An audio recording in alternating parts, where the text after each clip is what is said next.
Preciso de ti. Fala, Senhor,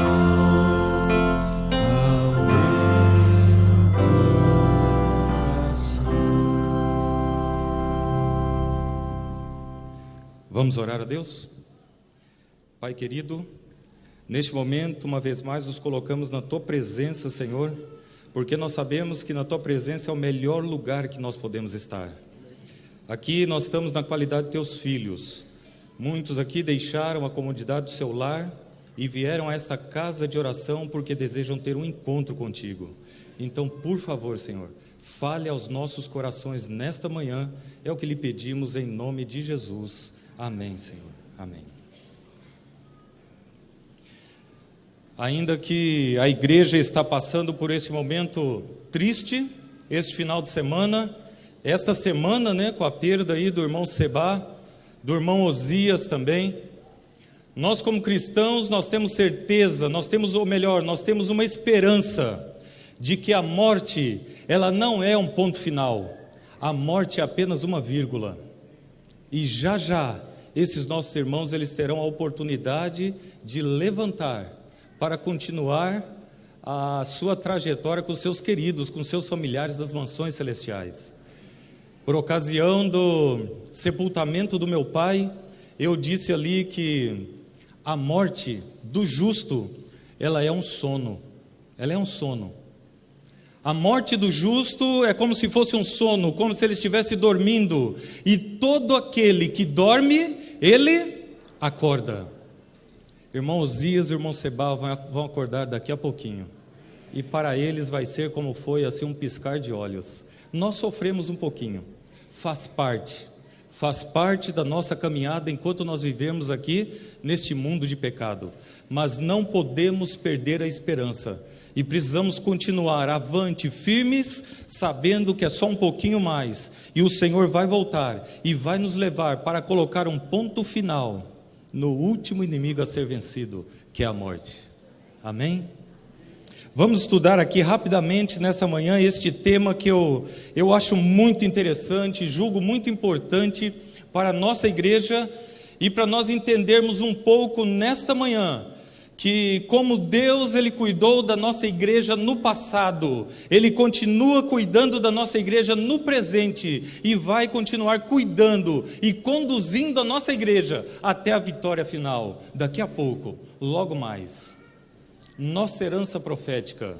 Um tempo atrás eu vi aqui uma pesquisa, e quando eu vi essa pesquisa eu fiquei um tanto preocupado, e coloquei no meu coração o desejo de pregar mais sobre o espírito de profecia, de falar mais sobre a história da nossa igreja. Nós temos uma história linda, a igreja adventista do sétimo dia tem uma história linda, e muitos irmãos na nossa igreja não conhecem a nossa certidão de nascimento, como tudo começou. Para nós pensarmos, olha, essa pesquisa que a Novo Tempo fez, temos que dar crédito a quem direito. Essa pesquisa que eu peguei da Novo Tempo, a nossa igreja hoje é uma igreja jovem, de 0 a 5 anos, nós temos aí 15% dos membros da nossa igreja, tem de 0 até 5 anos de batismo, batizados aí na nossa igreja.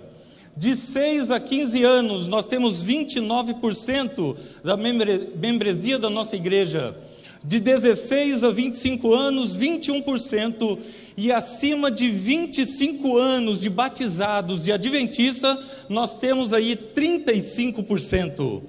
Então, de 25 anos para baixo, nós temos quanto por cento? 65%. 65% e 35% acima dos 25 anos. Nessa pesquisa que foi feita, foi perguntado ali para o auditório que estava presente, cite 3 fundadores do adventismo. 43% do auditório eles acertaram e 57% eles erraram. Eles não conheciam a história da igreja, os fundadores da igreja adventista do sétimo dia. Quantas doutrinas a igreja adventista do sétimo dia possui? A igreja, 51% acertaram e 49% erraram. A Igreja Adventista do Sétimo Dia tem 6 doutrinas principais, divididas em 28 crenças fundamentais.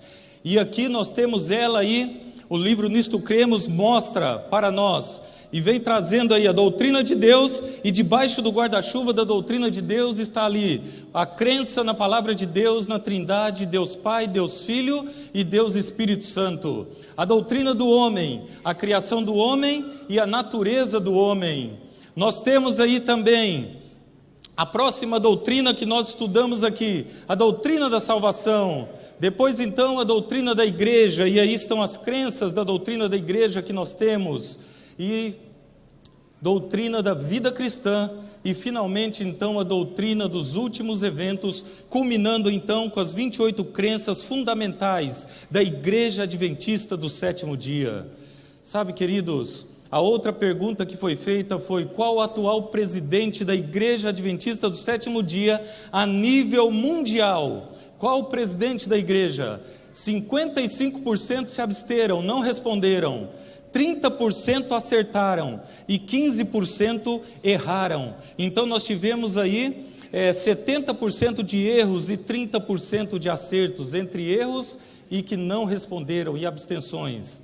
Cite os níveis organizacionais da Igreja Adventista do Sétimo Dia, que começa a conferência geral, divisão, união, associação, distrito pastoral, igreja local e grupos. 44% acertaram e 56% não conhecem como funciona a organização adventista.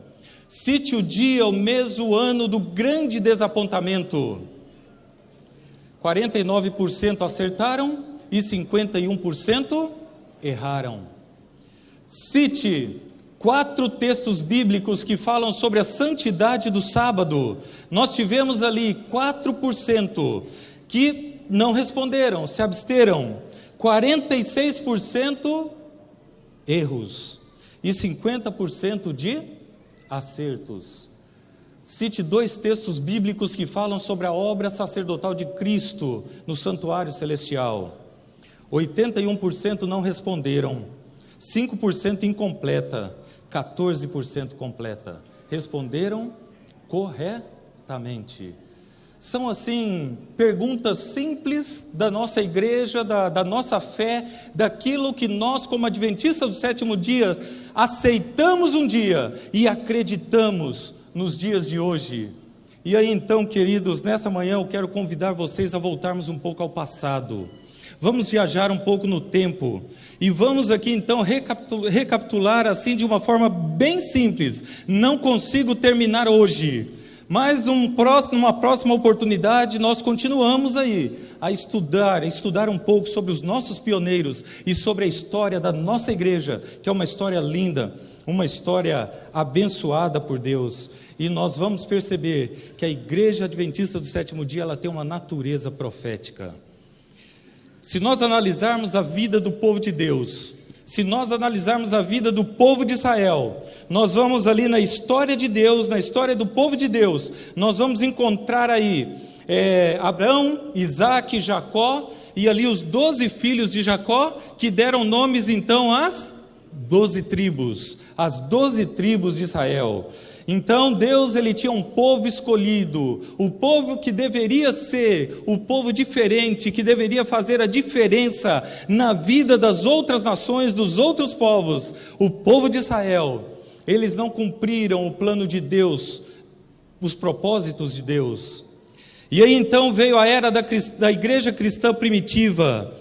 E Deus levanta agora o novo Israel, não com base nas 12 tribos, mas agora são 12 também, mas 12 apóstolos, para proclamar a sua mensagem. Deus ele pega 12 homens iletrados, simples, sem estudo, sem conhecimento, e prepara esses 12 homens para transformar o mundo, para revolucionar o mundo.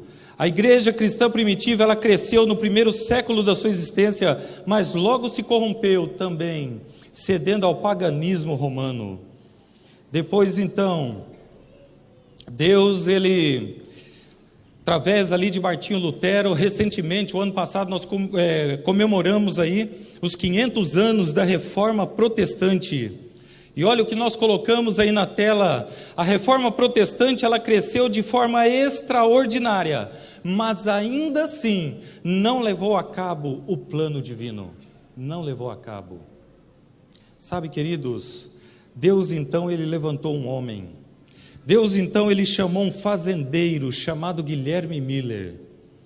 E do movimento millerita então surge a Igreja Adventista do Sétimo Dia, que ela posteriormente vai se organizar lá no ano de 1863.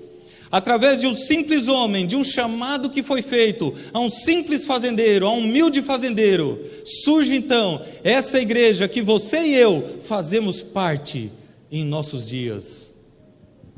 O livro A Mão de Deus ao Leme, na página 9, tem uma citação ali que é interessante e faz-nos pensar também, nos leva a uma reflexão. Olha o que diz ali: a história dos organismos religiosos ensina que a terceira geração de membros enfraquece a textura do movimento, porque perde contato com os fundamentos cridos e defendidos pelos nossos pioneiros. A terceira geração de membros enfraquece a textura do movimento. E isso é um convite para nós pensarmos, é um convite à reflexão.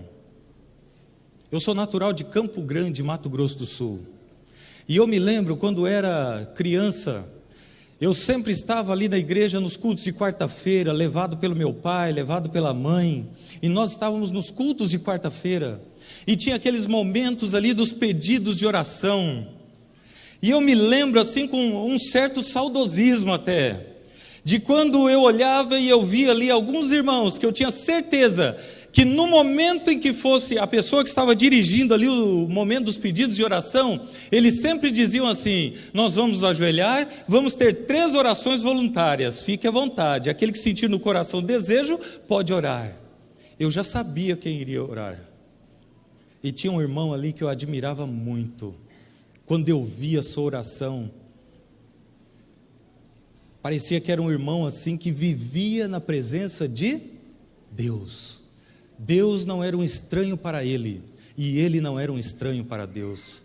Parecia que eram amigos íntimos, a maneira como ele falava com Deus.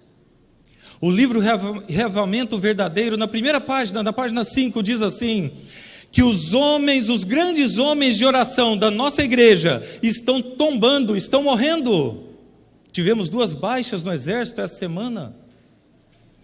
E a pergunta ali do autor do livro diz assim: quem é que vai se levantar para ocupar o lugar desses homens e mulheres de oração que estão morrendo?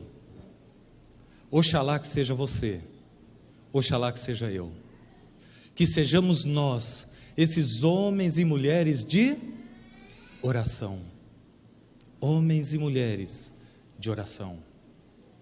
A terceira geração de membros enfraquece a textura do movimento, porque perde contato com os fundamentos cridos e defendidos pelos nossos pioneiros. E aqui nós vamos considerar então, nesses breves minutos, o surgimento da Igreja Adventista do Sétimo Dia e a sua natureza profética. Como é que tudo começou? Como tudo começou? 2 textos aqui que eu quero usar como textos-chaves. O primeiro está em Daniel capítulo 8, verso 14. É um texto muito conhecido, todos nós como adventistas, nós conhecemos esse texto. Esse é o texto que diz: até 2.300 tardes e manhãs, e o santuário será purificado. Guarde esse texto aí, segura ele um pouquinho. Nós vamos voltar nele daqui a pouco, só como base aqui para a nossa mensagem desta manhã. E o texto de Apocalipse capítulo 10, verso 10, ali menciona então o livrinho, né? Tomei o livrinho da mão do anjo e comi. Na minha boca ele era doce como mel, mas quando caiu no estômago ele se tornou amargo como fel. Doce na boca, amargo no estômago. O que quer dizer isso?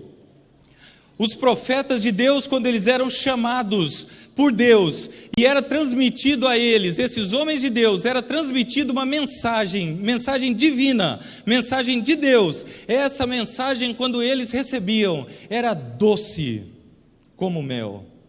Só que quando eles precisavam transmitir, nem sempre era tão doce, porque muitas vezes era uma mensagem de repreensão para a igreja e até para a liderança da igreja. Dia 22 de outubro de 1844, a nossa igreja então tem essa data aí como o dia do grande desapontamento. Quando eles ouviram falar que Jesus iria voltar, que Jesus estava voltando e que muito em breve ele iria voltar, essa mensagem era uma mensagem doce como mel, quando eles ouviam. E depois então, ela se tornou amarga, com o desapontamento que eles enfrentaram no dia 22 de outubro de 1844. Queridos, Deus chamou este homem aí, Guilherme Miller, e através desse simples fazendeiro, ele começou então a despertar o povo para uma mensagem de que Jesus em breve vai voltar.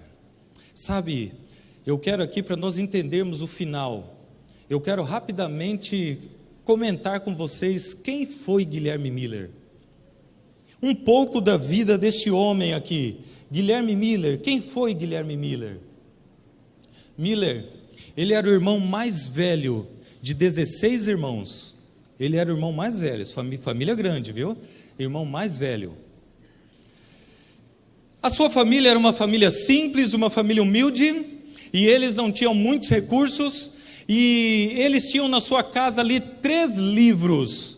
Miller, desde cedo, ele gostava muito de ler, era apaixonado pela leitura, mas eles tinham 3 livros em casa: a Bíblia, o Saltério e um livro de orações. Eram os livros que eles possuíam. E ele então, Guilherme Miller, ele saía na vizinhança pedindo livros emprestados para que ele pudesse ler, e ele pudesse aprender mais, ampliar seus horizontes, ampliar seus conhecimentos. Como Abraham Lincoln era assim também. Ele saía emprestando livro da vizinhança ali, porque a família não tinha condições de ter os livros. E assim, Miller, ele foi aprendendo muitas coisas ali, por conta própria, através das leituras que ele desenvolvia.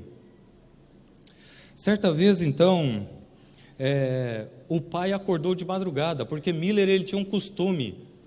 Ele, à noite, quando seus pais iam dormir, ele ia para a parte de baixo da sua casa, e ele improvisava ali lamparinas com nós de pinheiro ali, e ele então fazia velas, e ele ficava ali deitado e devorando conhecimento, devorando os livros, lendo.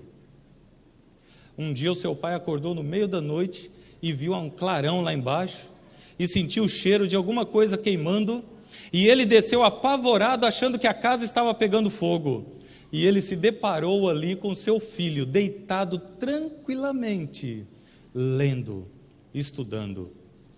O pai rapidamente mandou ele de volta para a cama e ameaçou ele: se eu te pegar novamente aqui, a altas horas da madrugada lendo, você vai ter um acerto de contas comigo.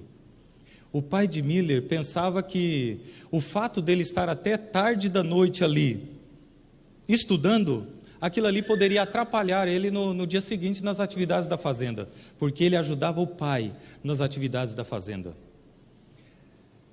Mas Miller, depois que o pai esqueceu daquilo ali, o pai trabalhava muito durante o dia, que dormia igual uma pedra. Quando ele via que seu pai estava dormindo, ele voltou à sua rotina novamente de estudos e continuou ali o seu aprendizado solitário.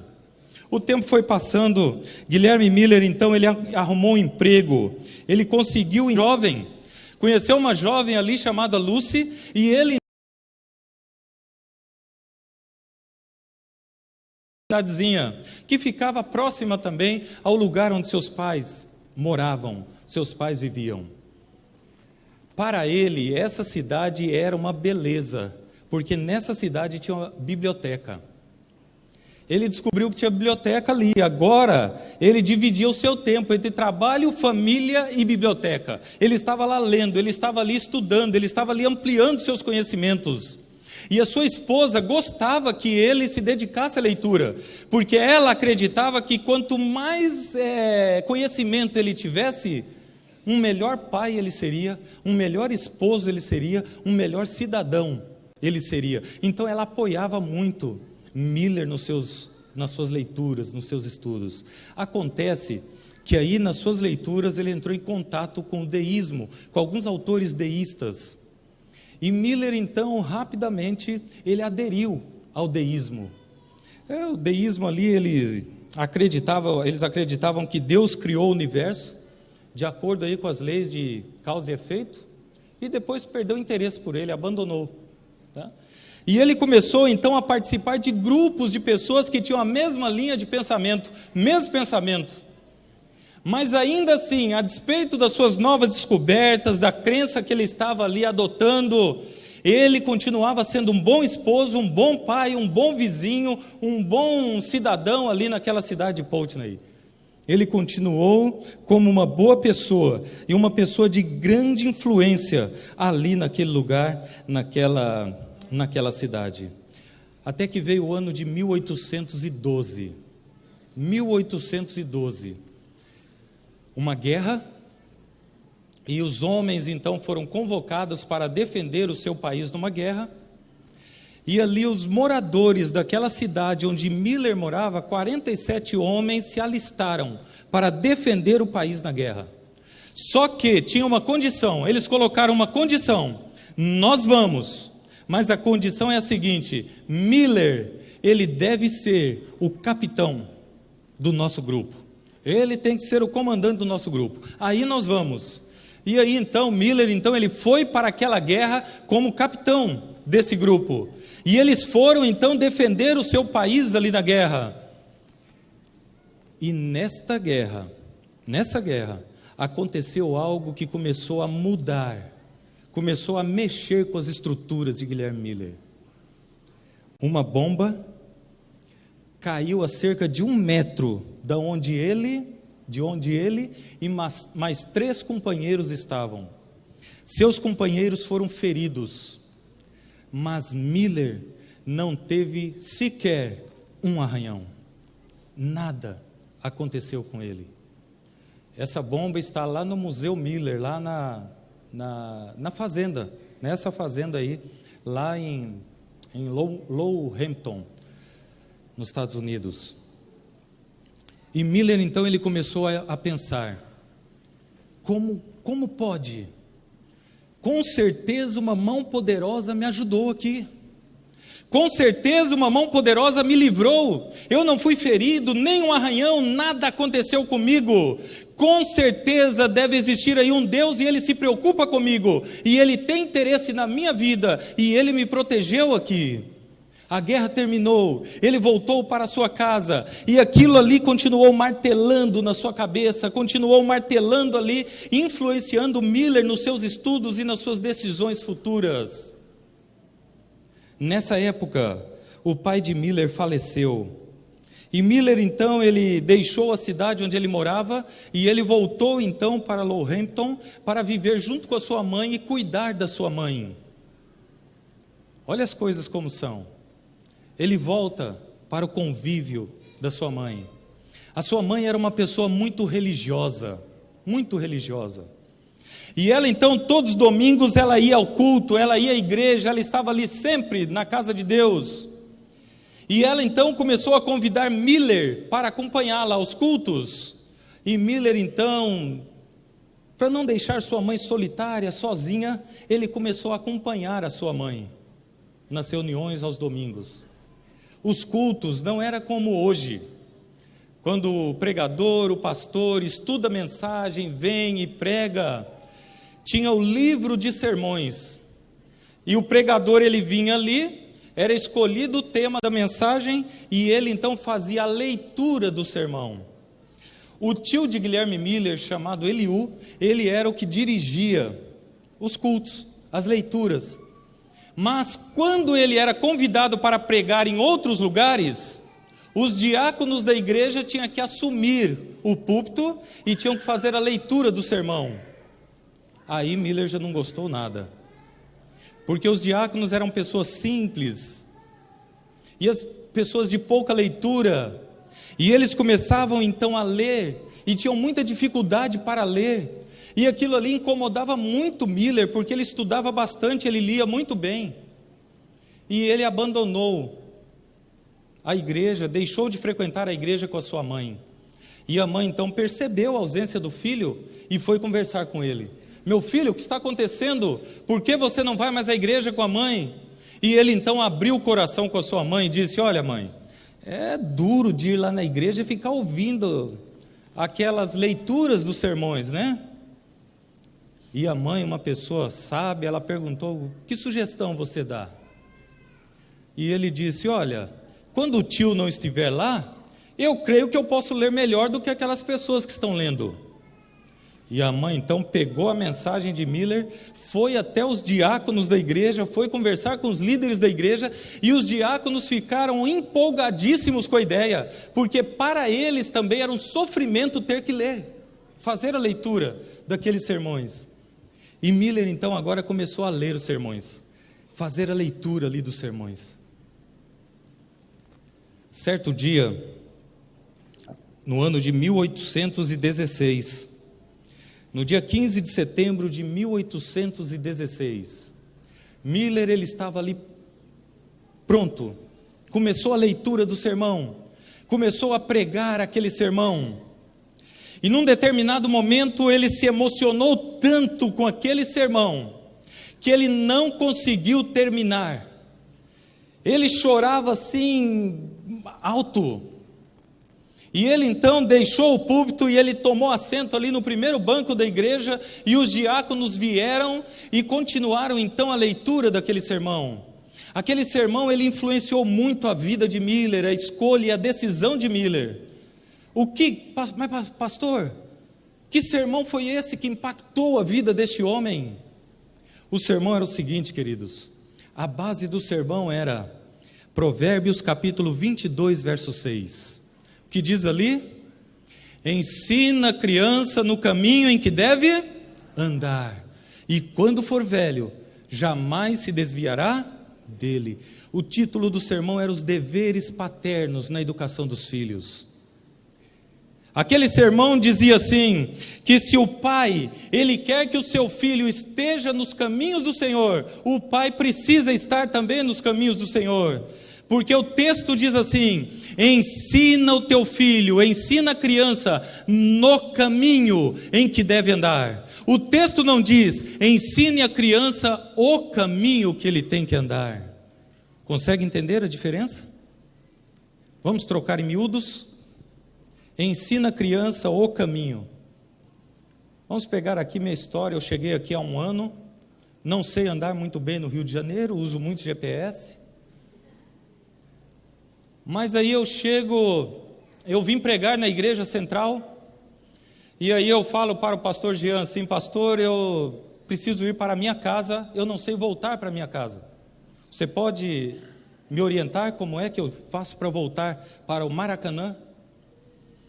E ele fala assim: olha, eu vou te ensinar, você pega ali a Rua do Matoso, vira à direita, e você pega outra lá, que eu nem sei o nome, vira à direita também. Aí você vai chegar lá, pela fé você vai chegar. Ele está me ensinando o caminho, esse é o caminho, vai lá, siga o caminho. Agora eu falo para ele: eu não sei chegar lá no Maracanã, me deu uma orientação para ir até a minha casa. Ele diz assim: vamos fazer o seguinte, eu vou entrar no seu carro e eu vou te levar lá. Ele está me ensinando no caminho, ele está junto comigo, me ensinando por onde eu devo ir. A Bíblia diz assim: ensina o teu filho no caminho. O pai precisa estar junto, o pai precisa estar com o filho na casa de Deus. É importante que o pai ensine com seu exemplo, com seu testemunho. E aquilo ali Miller não fazia.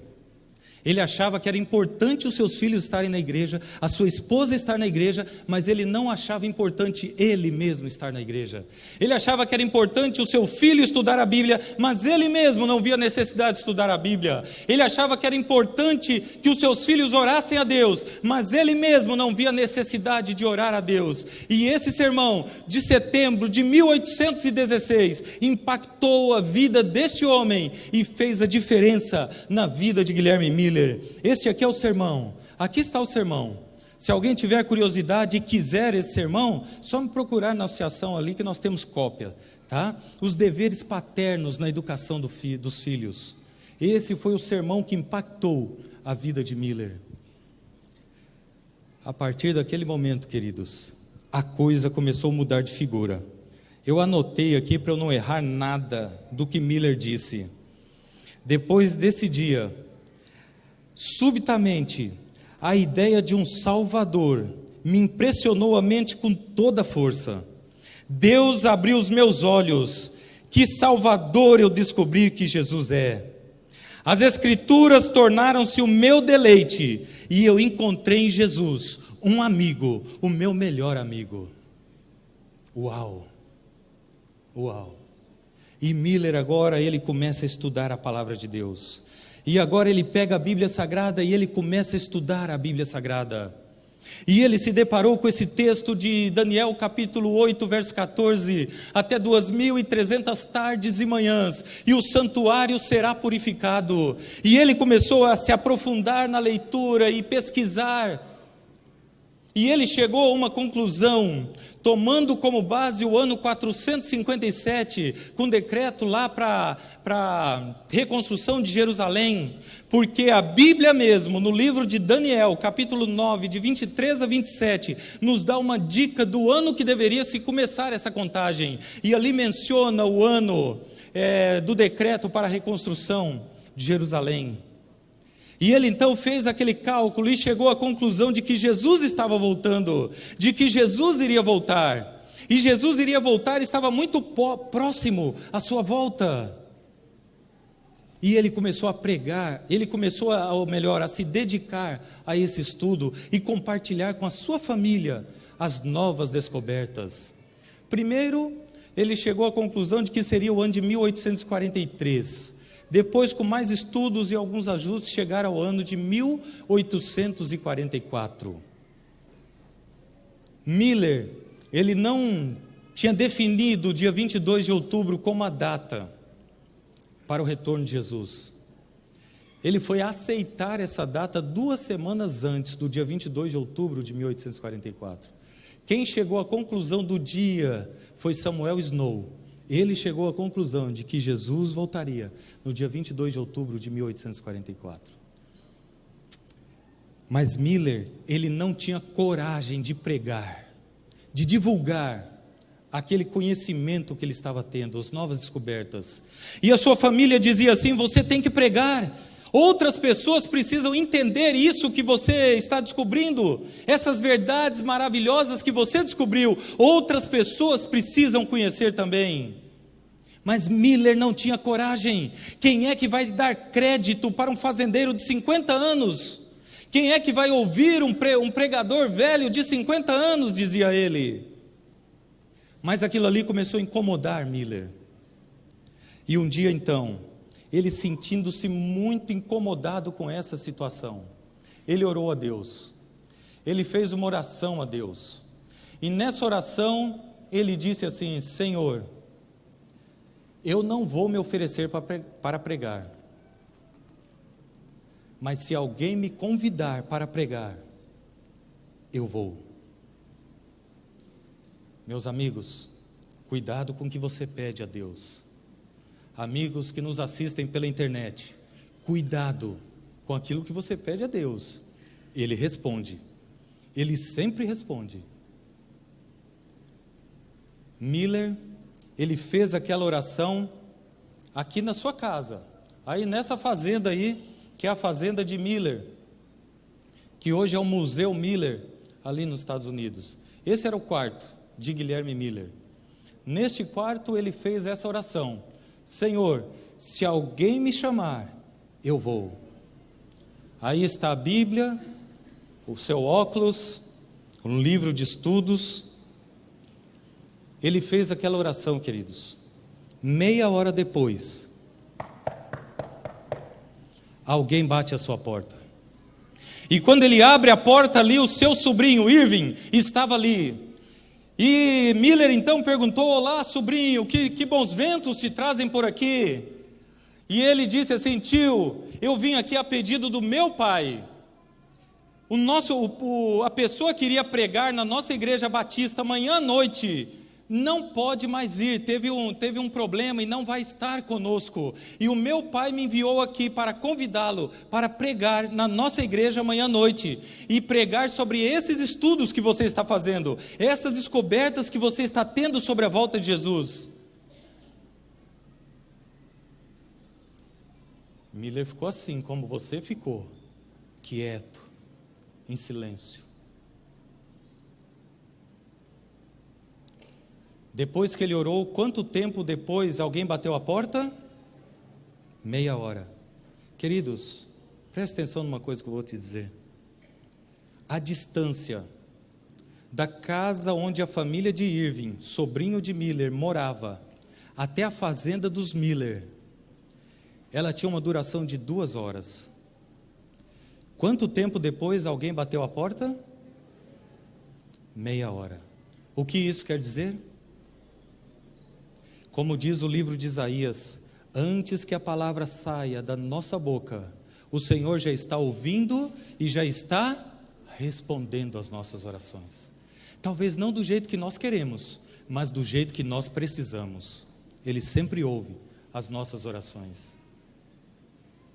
Miller, naquele momento, ele ficou desesperado. Ele saiu correndo sem falar nada. Sem falar nada, ele saiu correndo para esse bosque que ficava atrás da sua casa. Ele saiu correndo para esse bosque, e aí no meio desse bosque, debaixo dessas árvores, ele começou a brigar com Deus, ele começou a clamar a Deus, e ele falava assim: Senhor, mas por que eu? Por que eu? Um velho fazendeiro. Depois de algum tempo ali na presença de Deus, ele sentiu uma paz muito grande. E ele voltou para sua casa e ele disse para o seu sobrinho: o tio vai com você. E a partir desse momento, Miller começou a pregar que Jesus estava voltando. E essa mensagem começou a ganhar corpo, e essa mensagem começou a ganhar forma, e muitas outras pessoas foram aderindo a esse movimento millerita, foram aderindo então a essas novas descobertas, e muitas outras pessoas então entraram junto com Miller na pregação do Evangelho, e eles pregavam que Jesus iria voltar, que Jesus estava voltando, e que eles precisavam dedicar a sua vida, e entregar a sua vida ao Senhor Jesus.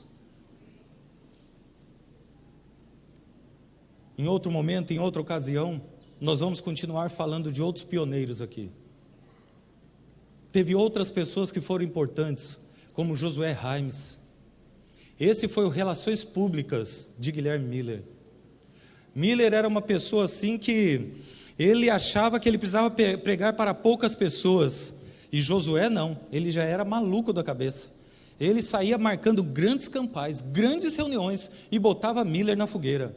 Certa vez Miller estava doente e ele queria tirar Miller da cama para ir pregar.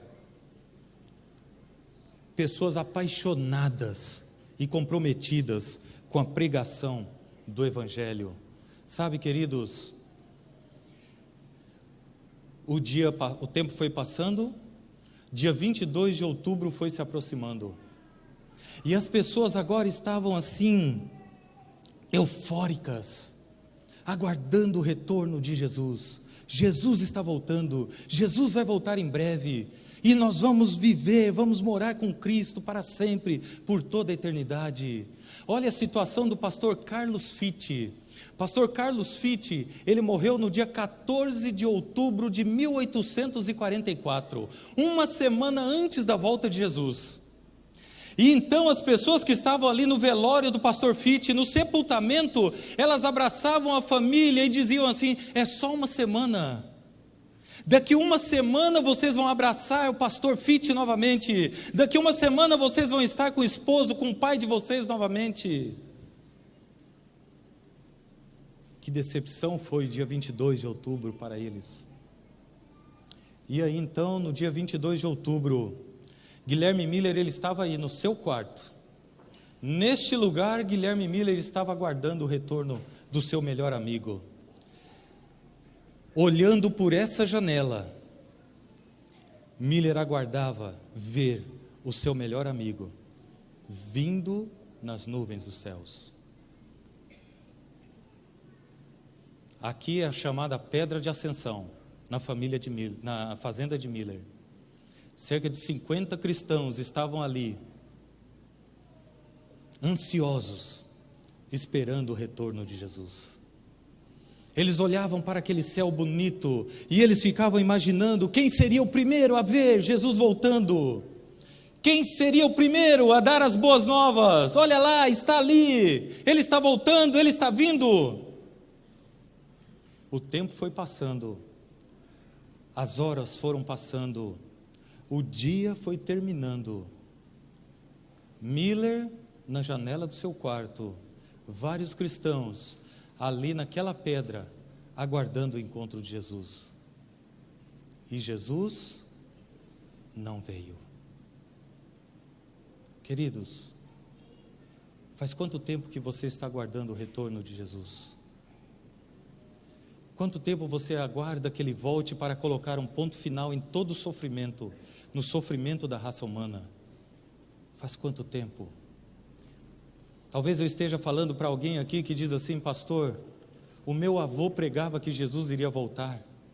Ele descansou no Senhor e Jesus não voltou. Meu pai continua pregando que Jesus vai voltar. Eu prego para os meus filhos.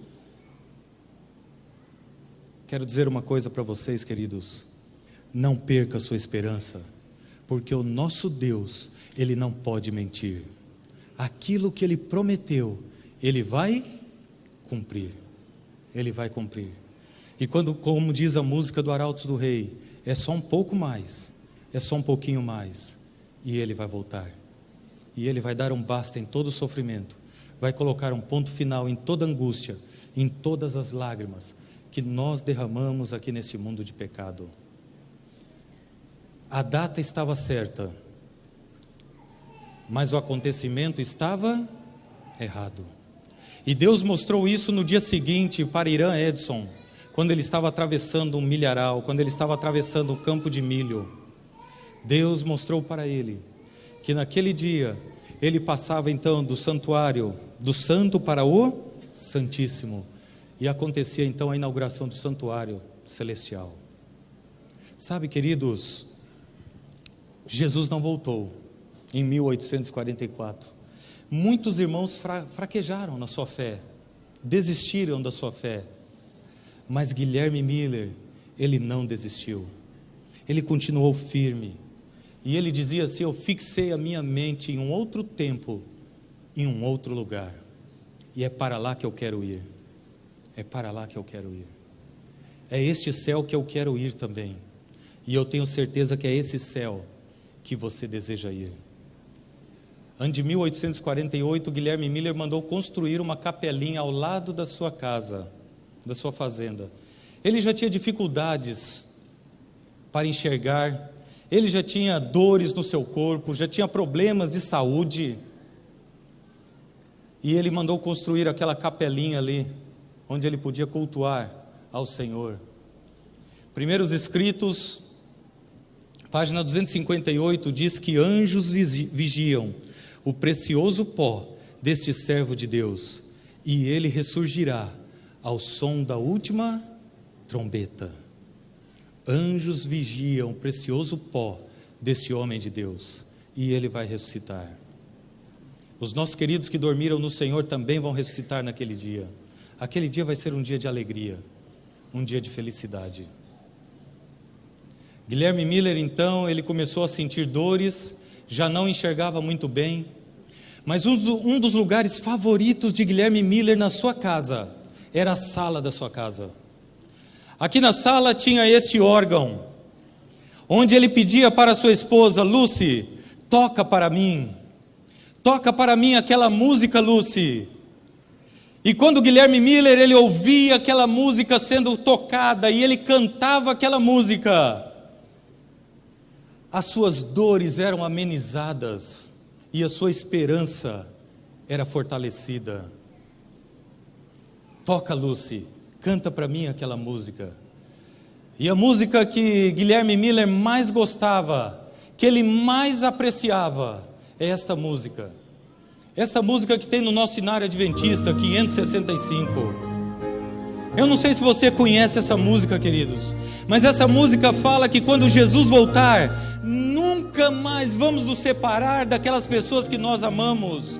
Você que já perdeu algum querido, você nunca mais vai conviver com a dor da saudade, porque nós iremos reencontrar os nossos amigos e nunca mais iremos nos separar. Vamos cantar, igreja? Vamos cantar juntos?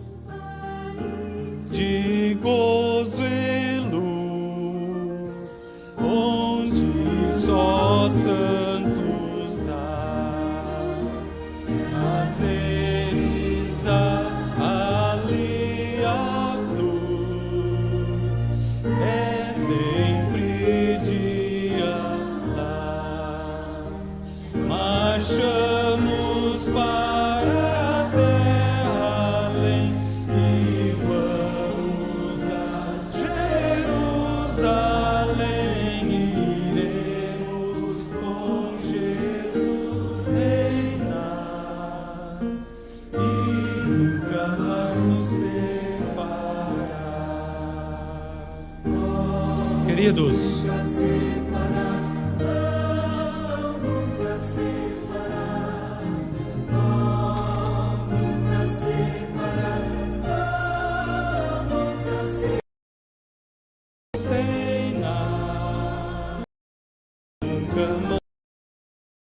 em Curitiba,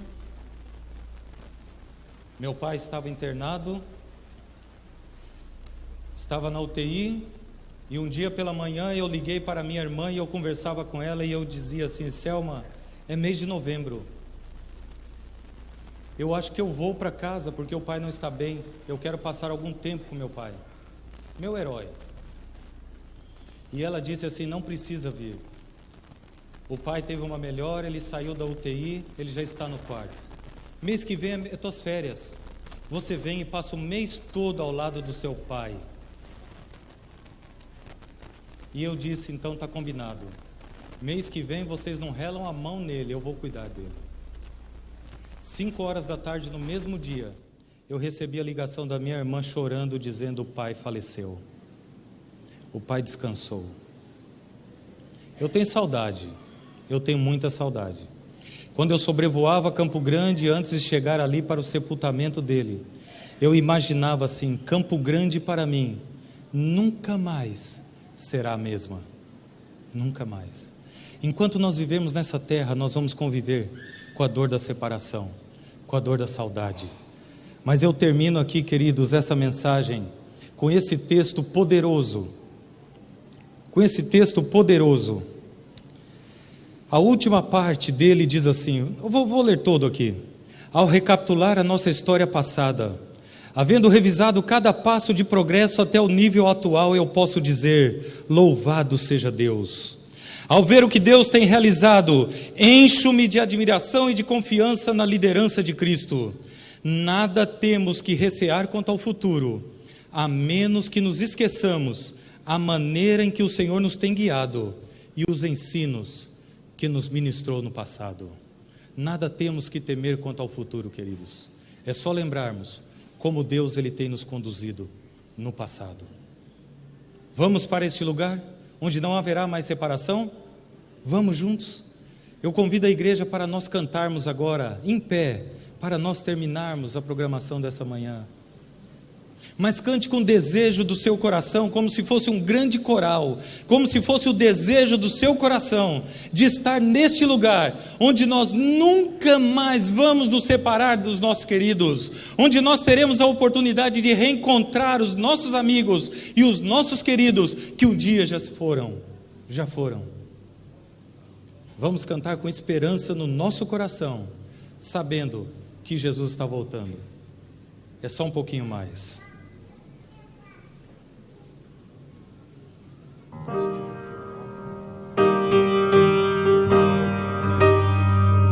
Beleza.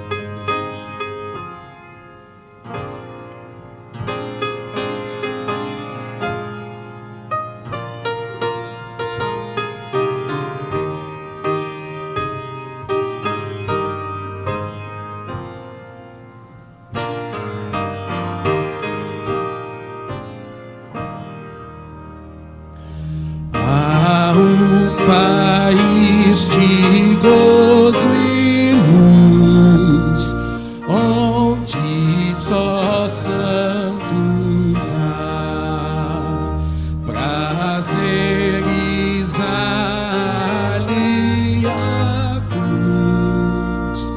é sempre dia lá, marchamos para a terra além e vamos a Jerusalém,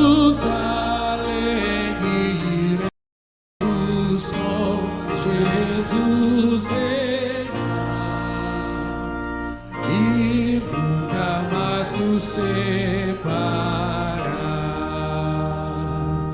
Oh, nunca separar, não, nunca separar.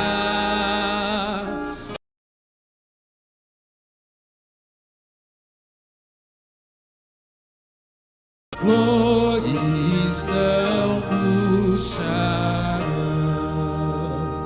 tão perto sim de nós está a eterna mansão. Marchamos para a terra além e vamos a Jerusalém, iremos com Jesus reinar e nunca mais nos separar.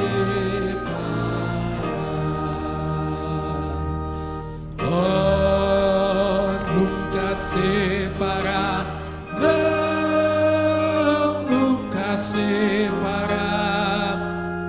Oh, nunca separar, não, nunca separar. Iremos com Jesus reinar e nunca mais nos separar.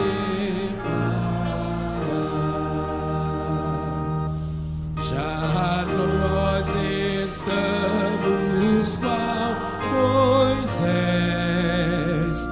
vendo o futuro lá e divisamos pela fé a morada sem par. Marchamos para a terra além e vamos a Jerusalém, iremos com Jesus reinar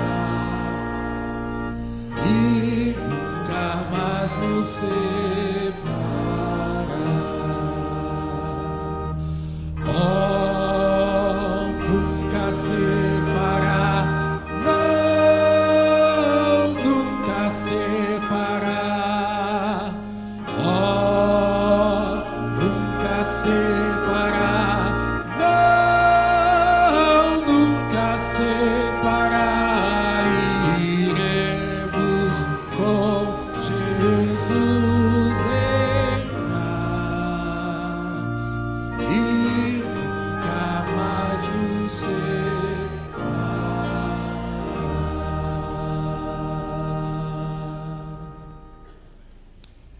Hoje, 18 horas, Todos estão convidados para participarem aqui do culto fúnebre do irmão Osias. Vamos orar? Pai querido, obrigado, Senhor, pelos momentos que passamos aqui na Tua casa, Pai. Como é bom nós viajarmos um pouco no tempo, estudarmos um pouco a história de como tudo começou, de como hoje nós fazemos parte dessa que é a Igreja Adventista do Sétimo Dia, e que através de homens simples, mas homens de oração, e homens assim que tinham compromisso contigo e com a Tua palavra, eles se dedicaram em começar o que hoje nós temos a responsabilidade de continuar e terminar, Pai. Por favor, Senhor, esteja com cada filho, com cada filha que se faz presente aqui nesta manhã. E, ó Pai, que nenhum de nós estejamos ausentes na Canaã celestial. Que no dia da volta de Jesus, todos nós possamos dizer: Senhor, eu estou aqui, estou pronto para morar contigo por toda a eternidade. Despeça-nos agora com a Tua paz, em nome de Jesus. Amém.